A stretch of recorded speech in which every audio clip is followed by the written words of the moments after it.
Section 1. The scale of a sleeping giant. Nigeria's untapped potential. Every year, goods worth over $50 billion move in and out of Nigeria.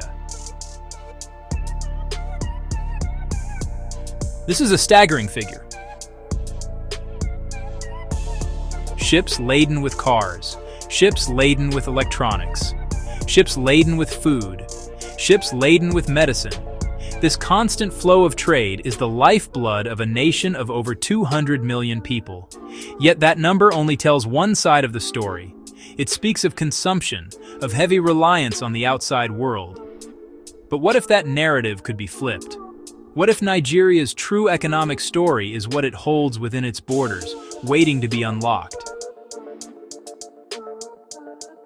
Beneath the soil lies a treasure trove of immense value.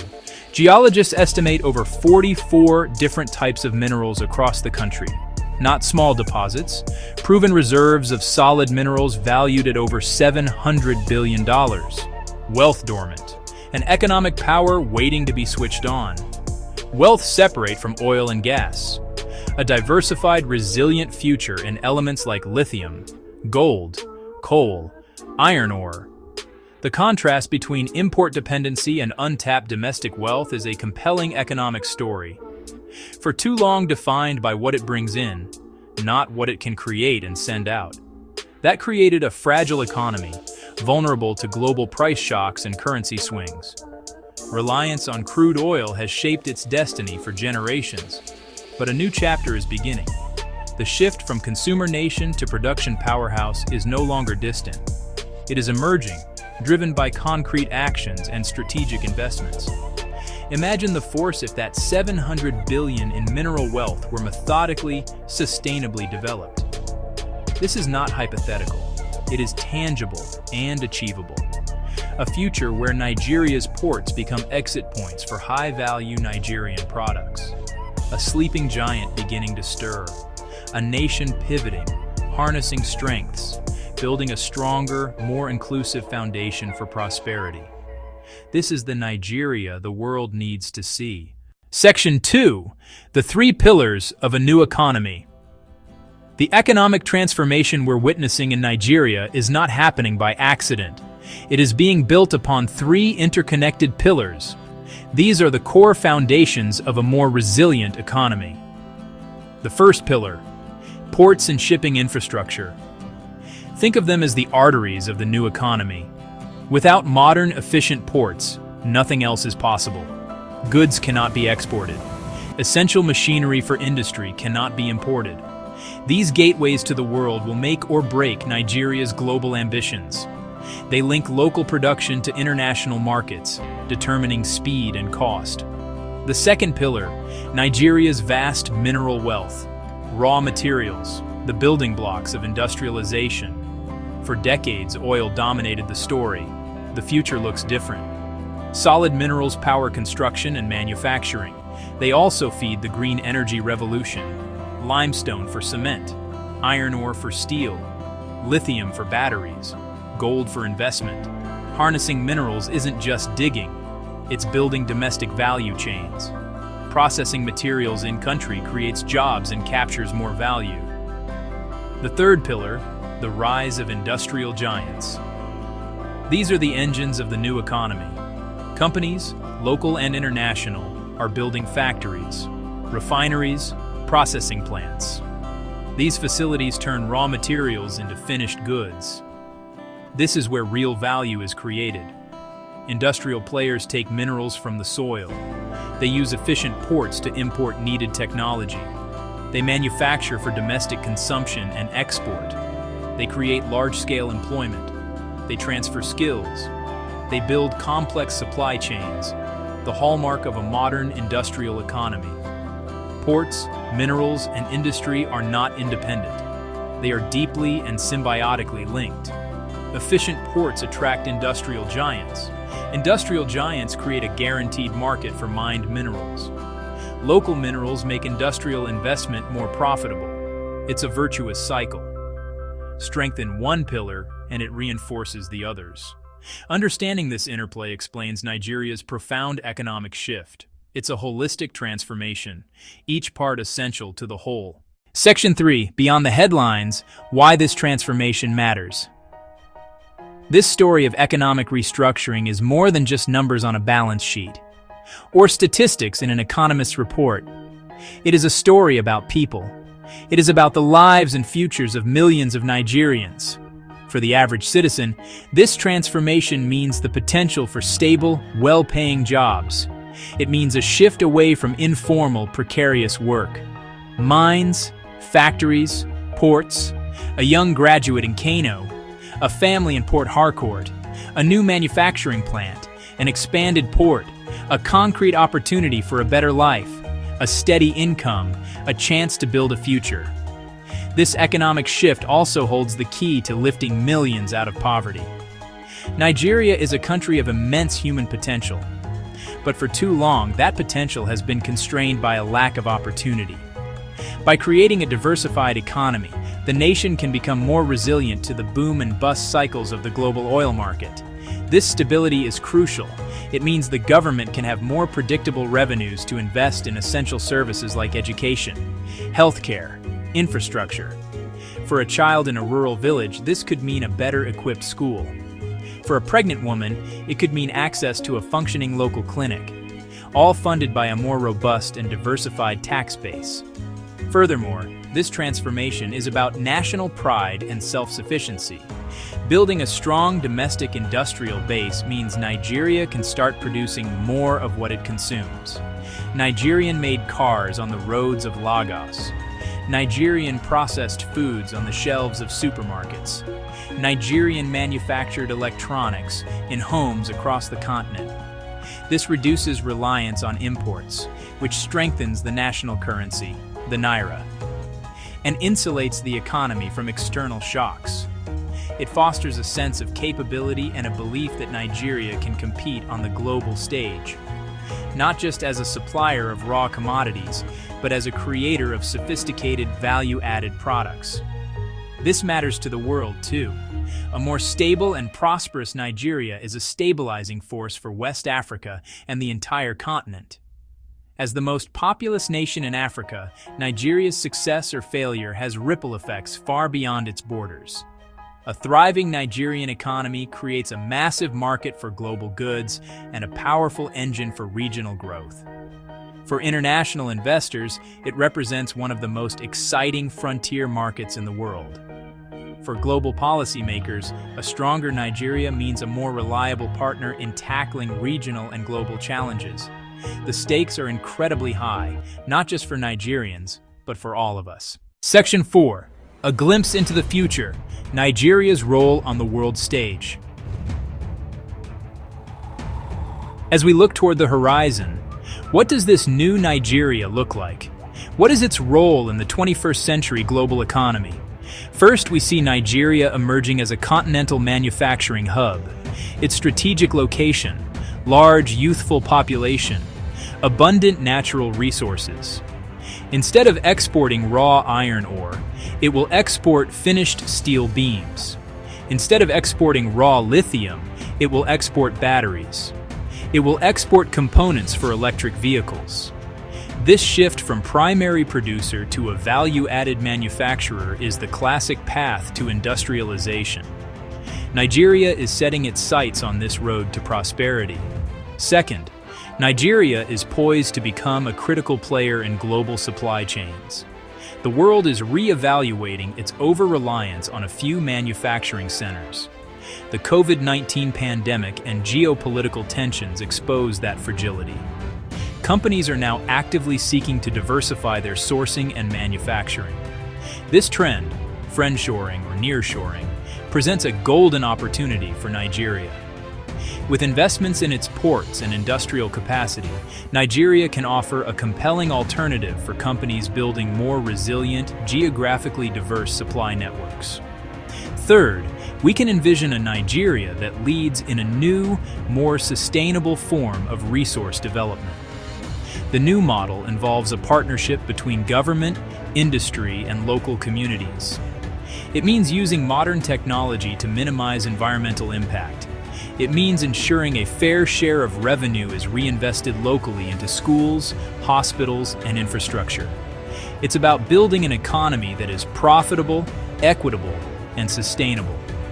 Ultimately, the future we are glimpsing is one of a more confident, self-reliant, and globally integrated Nigeria. It's a nation that has moved beyond dependence on a single commodity and unlocked the full potential of its people and its land. The foundations are being laid today. The ports are being dredged, the mines are being explored, and the factories are being built. The journey is long and will face many challenges, but the destination is clear: a Nigeria that stands as an economic powerhouse, a beacon of progress for Africa, and an essential partner in the global economy. This is the story we will explore. To understand Nigeria, you must first understand its relationship with the sea. With a coastline stretching over 850 kilometers along the Atlantic Ocean, the nation's destiny has always been tied to maritime trade. These waters are not just a geographical feature. They are the primary arteries of Nigeria's economy. Over 90% of the country's total imports and exports by volume travel by sea. Every car on the streets of Abuja, every bag of rice in a Kano market, every piece of machinery in a Lagos factory likely began its journey in Nigeria on a container ship. This immense reliance makes the health and efficiency of its ports a matter of national economic survival. They are the gatekeepers of commerce, the literal entry and exit points for the nation's wealth. For decades, this maritime lifeline has been centered around a few key locations, primarily the complex of ports in Lagos. Ports like Apapa Tin Can Island became household names, synonymous with the relentless hum of economic activity. They grew organically, expanding over the years to handle the demands of a rapidly growing population and an oil-fueled economy. These ports became vast ecosystems of their own, employing tens of thousands of people: crane operators, customs officials, freight forwarders, truck drivers. They are the heart that pumps goods throughout the Nigerian body, a constant churning engine of trade that never truly sleeps. The sheer scale of operations is difficult to comprehend. A ballet of logistics performed 24 hours a day. However, these arteries have been under immense strain. An over-reliance on a few aging ports, coupled with rapid economic growth, created a system that was often on the verge of collapse. The infrastructure that was sufficient in the 1980s struggled to cope with the demands of the 21st century. The size of modern container ships has grown exponentially, requiring deeper channels and larger cranes than many of Nigeria's older ports could provide. This mismatch between infrastructure capacity and trade volume became a critical bottleneck, slowing down the flow of goods and increasing the cost of doing business for everyone. The very lifelines that sustained the economy were becoming choked and constricted. This is why the current focus on port development is so critical. It is not just about building new facilities. It is about performing a national angioplasty.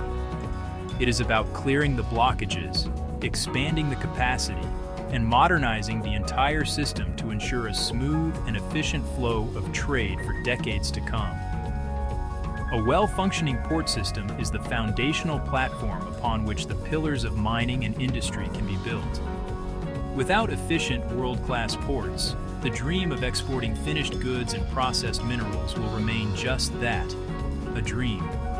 The future of Nigeria's economic boom begins here, on the bustling quays and in the deep waters of its coastal gateways. The story of Nigeria's port challenges is best told through the lens of its two busiest ports, Apapa Tin Can Island and Lagos.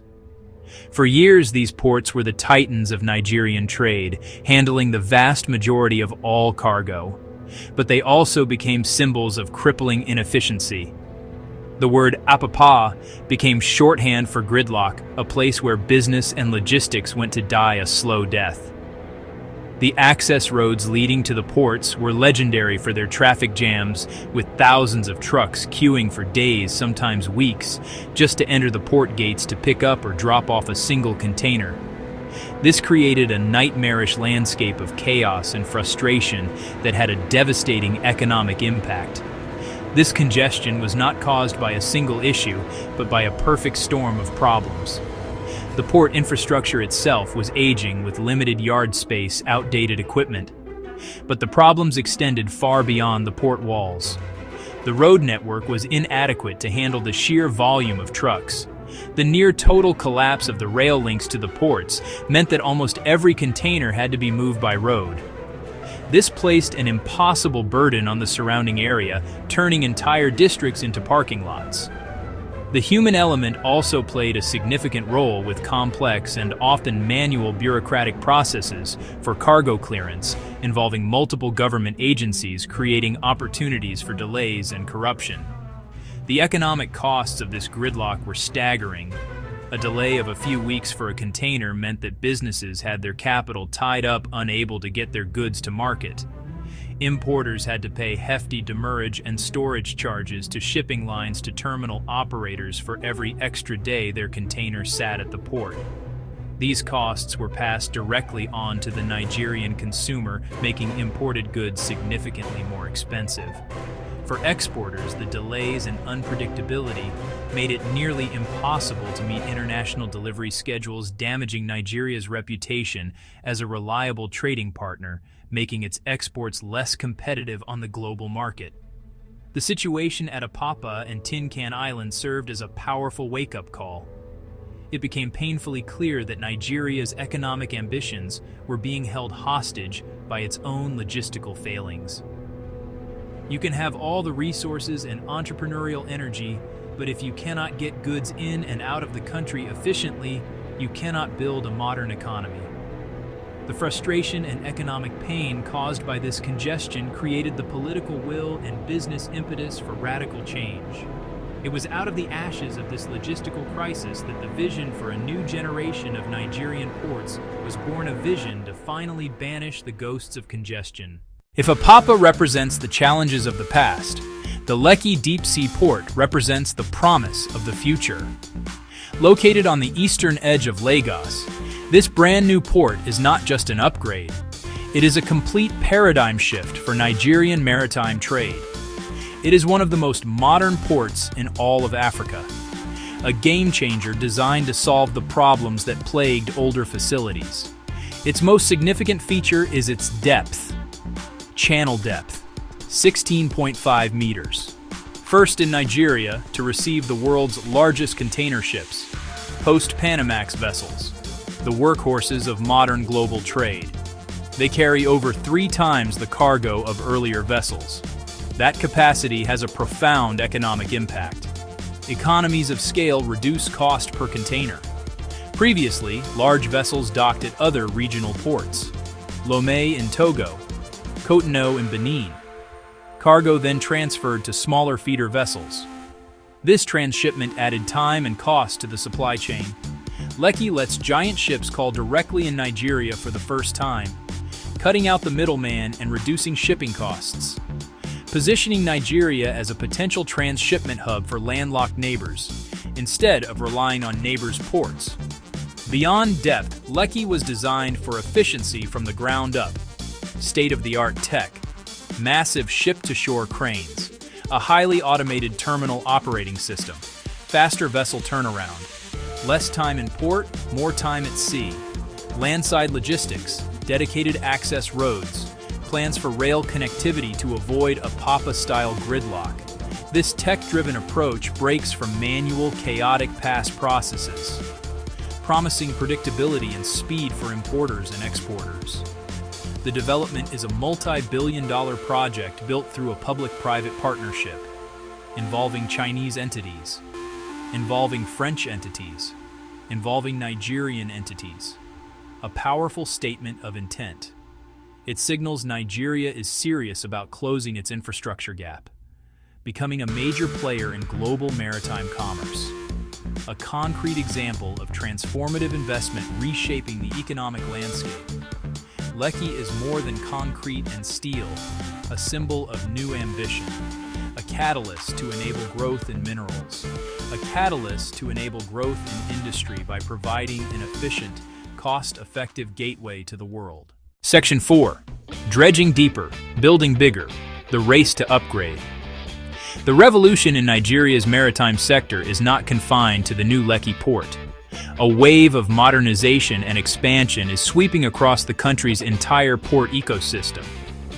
Recognizing that a single modern port is not enough, the government and private terminal operators are in a race against time to upgrade existing facilities.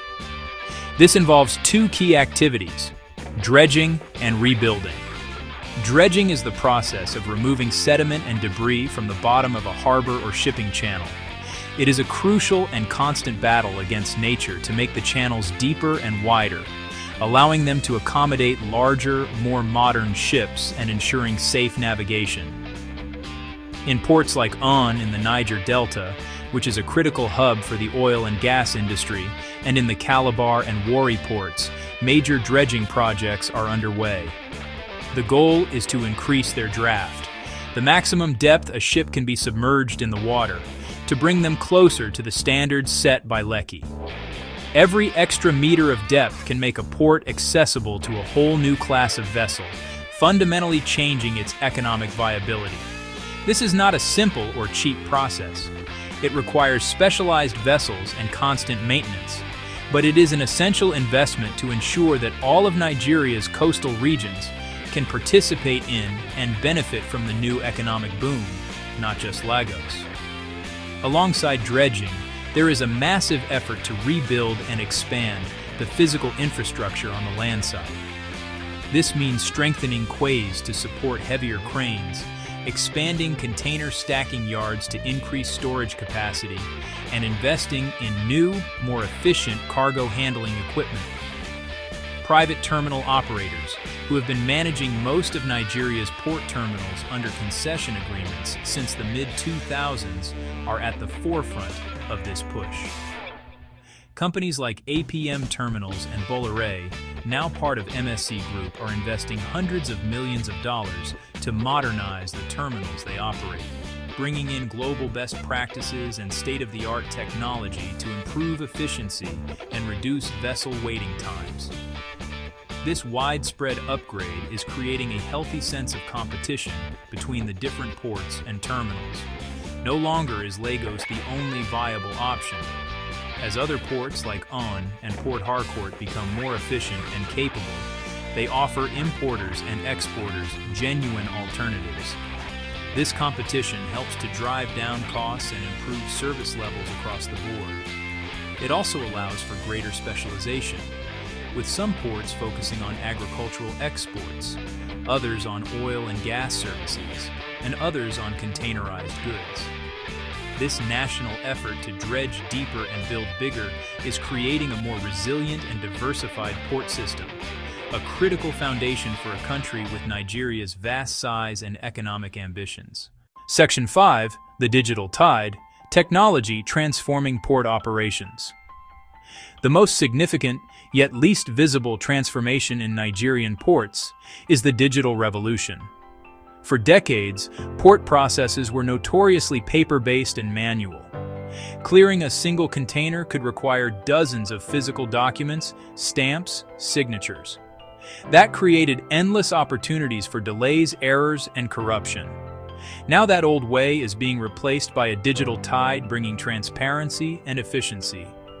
Electronic payment systems have streamlined paying port charges, eliminated the need for physical cash, and reduced clearance times. A key innovation: single window platforms. A single window is a digital portal where parties submit and access all required information. Importers, exporters, shipping agents, Customs Port Authority health standards bodies. That stops the physical shuttling of documents between offices. Nigerian Customs has been a leader, rolling out Nike S2, which automates lodging customs declarations and assessing duties.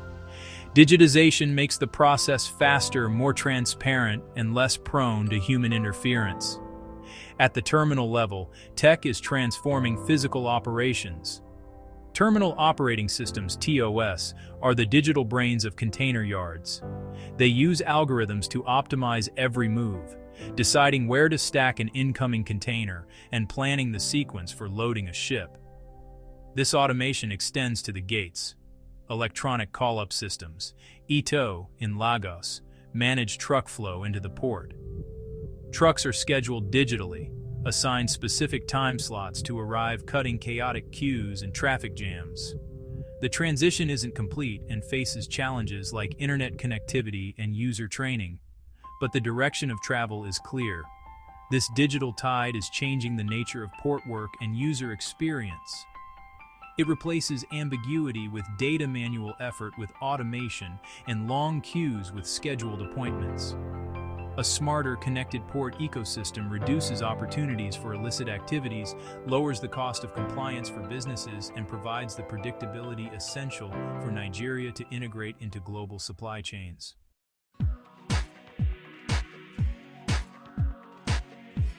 Section 6. The Human Engine Stories from the Docks. Amidst the towering cranes, mountains of steel containers, it is easy to forget that ports are, above all, human places. Sweat, skill, resilience. Tens of thousands of Nigerians make their living on the docks. Take Aid, a crane operator in Lagos. He sits high in a glass cabin above the quay, skillfully maneuvering a multi-million-dollar crane, lifting 40-ton containers off a ship. His job demands immense concentration and precision. New technology and training changed his life. A stable, well-paying job with globally in-demand skills. Then there is Fatima, a young freight forwarder. She navigates complex cargo clearance for clients, ensuring paperwork is correct and duties are paid. Just a few years ago, she ran between government offices, chasing signatures. Today, she works from a laptop using new digital platforms. Frustration with the old system, excitement about new opportunities. Faster clearance lets her handle more clients, grow her small business, hire other young people. Of course, not all stories are of seamless progress. We meet Emeka, a truck driver at Apapa for over 20 years. He has seen gridlock, long waits, constant pressure. The electronic call-up system brought some order, but challenges remain. Truck maintenance costs are high. Competition is fierce. The port is tough, relentless work, a daily struggle to feed his family. His story reminds us modernization must be inclusive. Consider the impact on every link in the logistics chain, especially the small-scale operators who form its backbone. Finally, a group of women who work as tally clerks. A job traditionally dominated by men.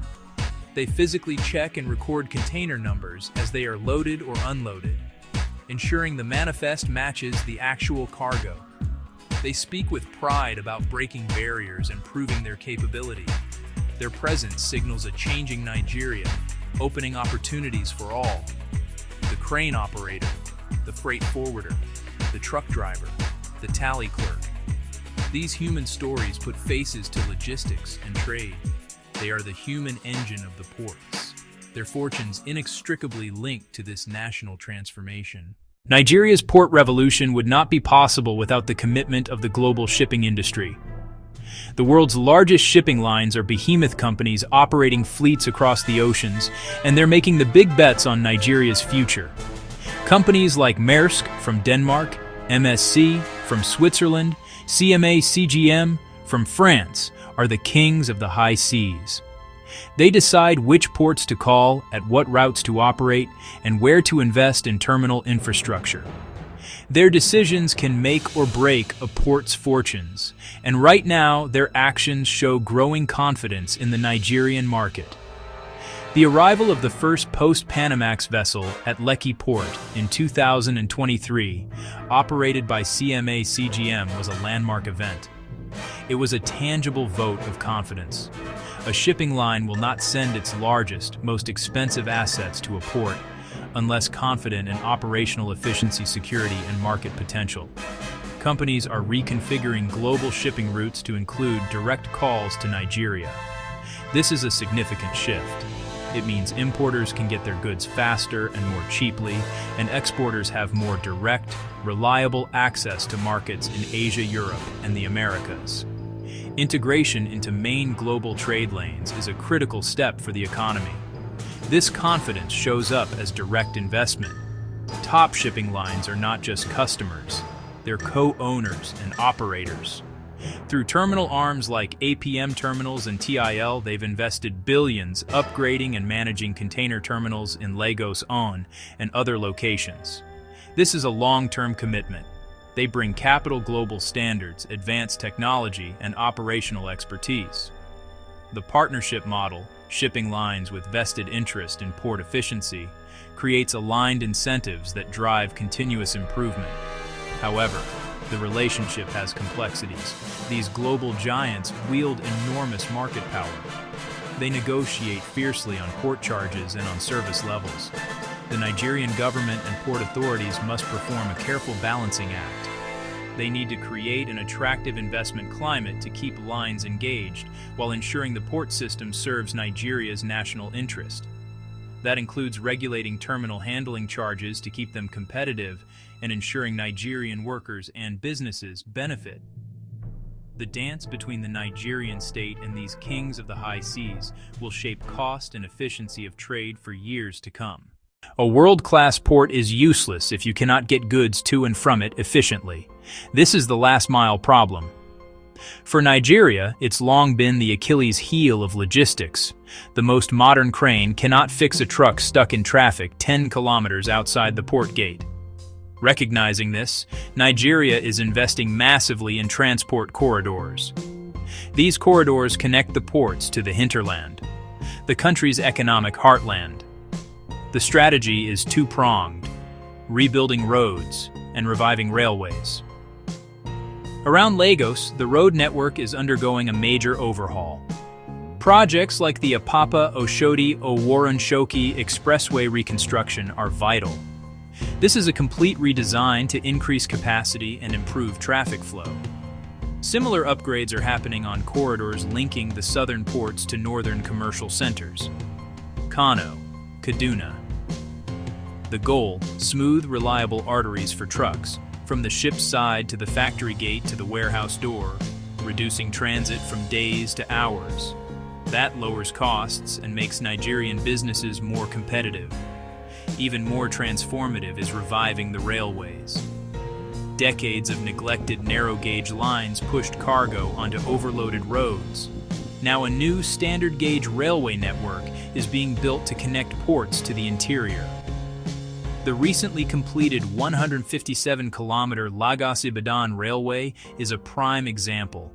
It includes a direct connection into the Apapa port complex, letting containers load straight from port to freight train. One train can move the equivalent of dozens of trucks, drastically cutting congestion and pollution. The vision: extend this rail spine across the country. Plans include connecting eastern ports like Port Harcourt Warri and reaching mineral-rich northern regions. Rail connectivity underpins the second pillar: minerals. Heavy bulk commodities like iron or limestone are impractical by truck over long distances. Rail moves these raw materials cost-effectively from mines to ports or industrial zones.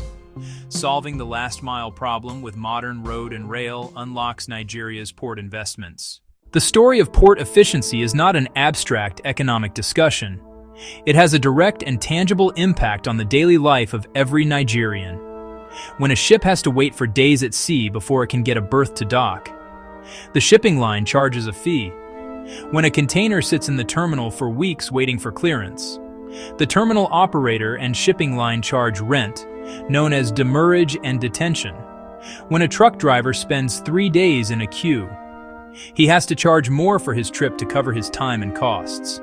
These are not small amounts. They can add up to thousands of dollars per container. Every single dollar of these inefficiency costs is ultimately baked into the final price of the goods.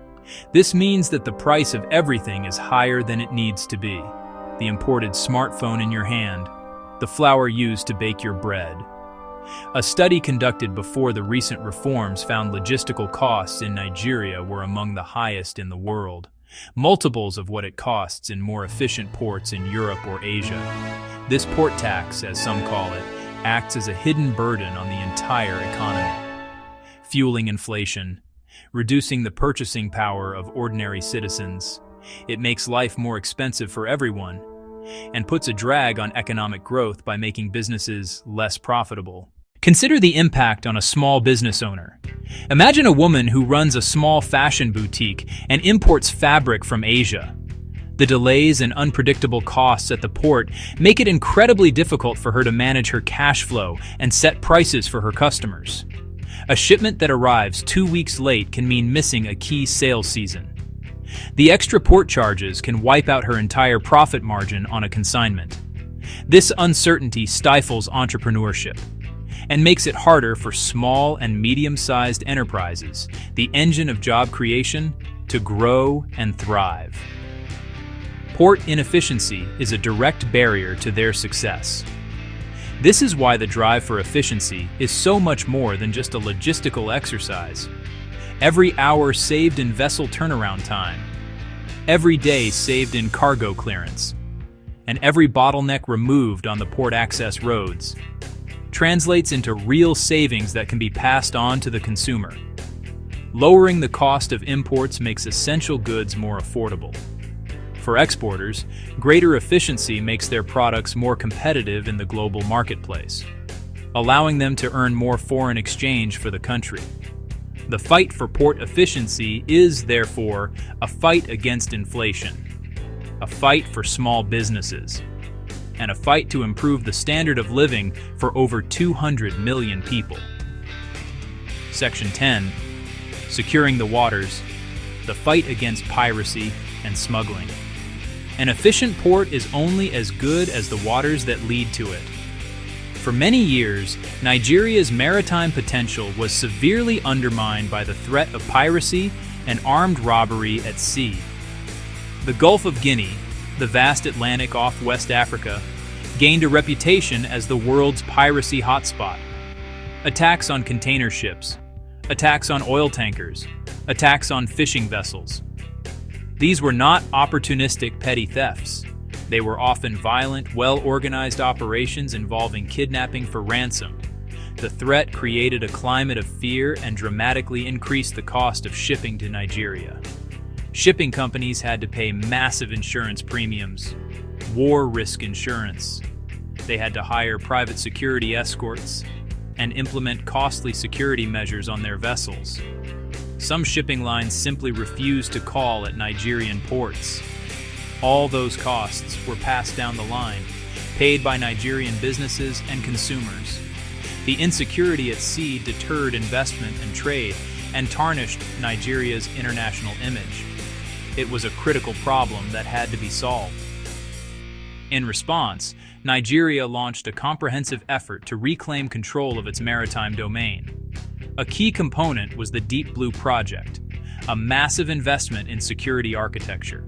Helicopters, drones, high-speed patrol boats, armored vehicles. Crucially, it included a central command and control center, integrating intelligence from all assets for coordinated rapid response. This was a major step up in Nigeria's ability to monitor and police its own waters. The results have been dramatic and widely praised. In the last 2 years, incidents of piracy in the Gulf of Guinea have plummeted by over 80%. The region was removed from the list of piracy hotspots by the International Maritime Bureau. This success in maritime security is a vital part of the port transformation story. It has made shipping to Nigeria safer and cheaper, boosting confidence of international shipping lines. These security assets are also helping to combat smuggling and illegal fishing, protecting Nigeria's natural resources. Securing the waters was the essential first step to building a thriving maritime economy. It really was. Section 11. A vision for the future, a hub for West Africa. The ultimate vision extends far beyond Nigeria's borders. It's not just about serving the domestic economy. The goal? Be the undisputed maritime hub for West and Central Africa. Strategic location, massive market size, new deep-sea port capabilities. The concept is simple. The largest ocean-going vessels make Nigeria their primary call. From there, cargo is redistributed via feeder vessels, via trucks, via the developing rail network. Hub and spoke, a historic reversal. Previously, Nigeria was on the receiving end, transshipping through smaller neighboring ports. Becoming the hub captures economic value now lost. Revenue from port, charges on transshipment cargo, creation of thousands of jobs, logistics, warehousing, transportation services, cement Nigeria as the region's economic heavyweight for a market of over 300 million people. But it takes more than concrete. It requires a seamless trade and customs environment. ECOWAS Trade Liberalization Scheme, African Continental Free Trade Area, streamline cross-border procedures and harmonize customs. Invest in transport corridors linking to the continent. Make it easier for a business in landlocked Niger to import through Nigeria than through another country. New deep-sea ports, modernized terminals, digital platforms, secure waterways, new road and rail links. Together they form a central node connecting Africa to the global economy. Nigerian ports as gateways for a whole region. A vision of economic leadership lifting neighbors. The transformation puts this prize within reach. Part 3, Act 2. Minerals and Mining, up next. C, Section 1, Beyond Crude. Unearthing Nigeria's $700 billion treasure chest. For over half a century, the economic story of Nigeria has been written in a single, viscous, liquid crude oil. This black gold has funded the nation, shaped its politics, defined its place in the world.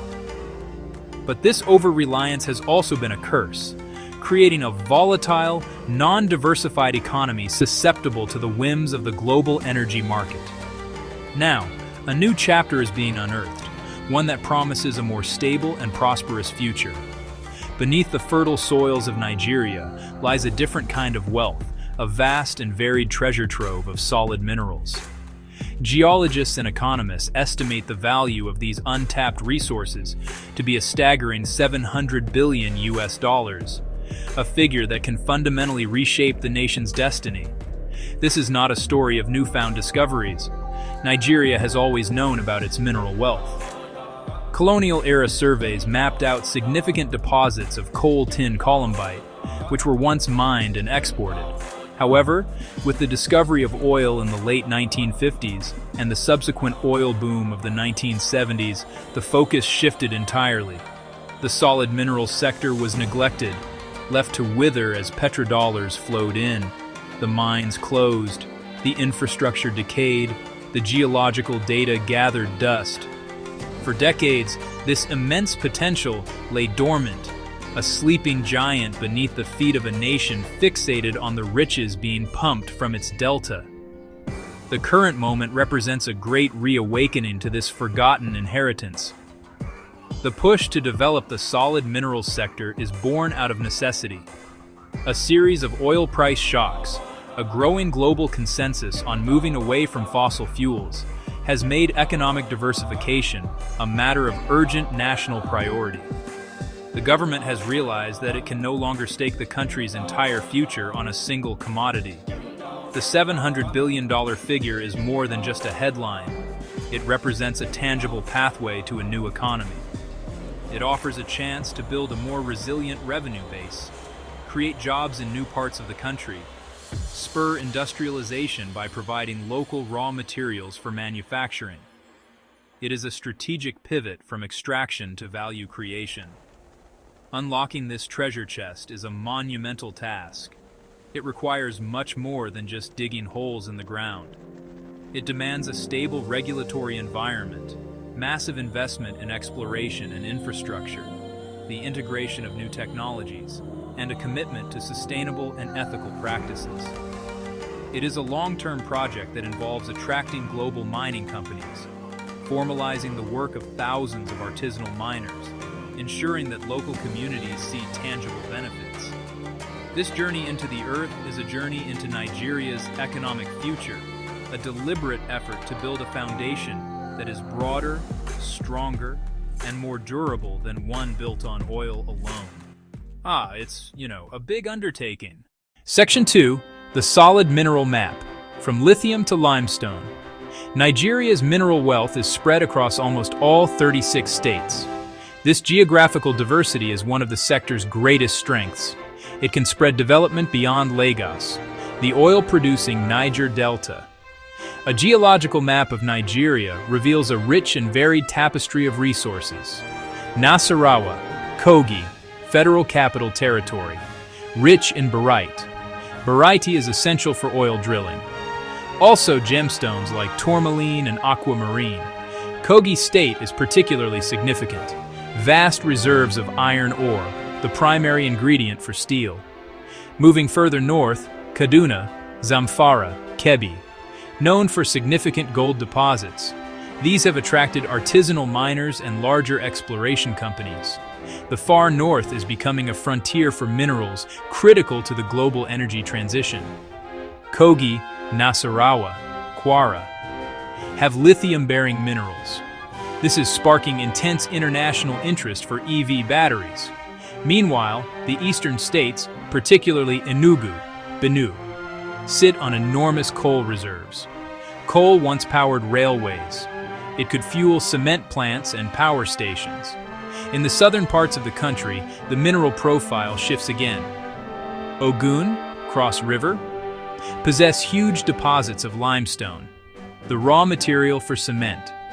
This has fueled growth for industrial companies. Dangote Cement, BUA Group, factories near quarries. Limestone shows how local minerals support large-scale industrialization. Niger Delta, famous for oil and gas, also holds industrial clays. Kaolin, bentonite, used in ceramics and pharmaceuticals. This wide distribution creates a complex, opportunity-rich landscape. Development strategy cannot be one-size-fits-all. Industrial-scale iron ore in Kogi versus formalizing artisanal gold in Zamfara versus attracting high-tech lithium investment in Nasarawa. Understanding the detailed mineral map is the first step for policymakers and investors. Targeted strategies, tailored infrastructure development, a more holistic approach. Ensuring benefits are shared nationwide, creating new economic hubs.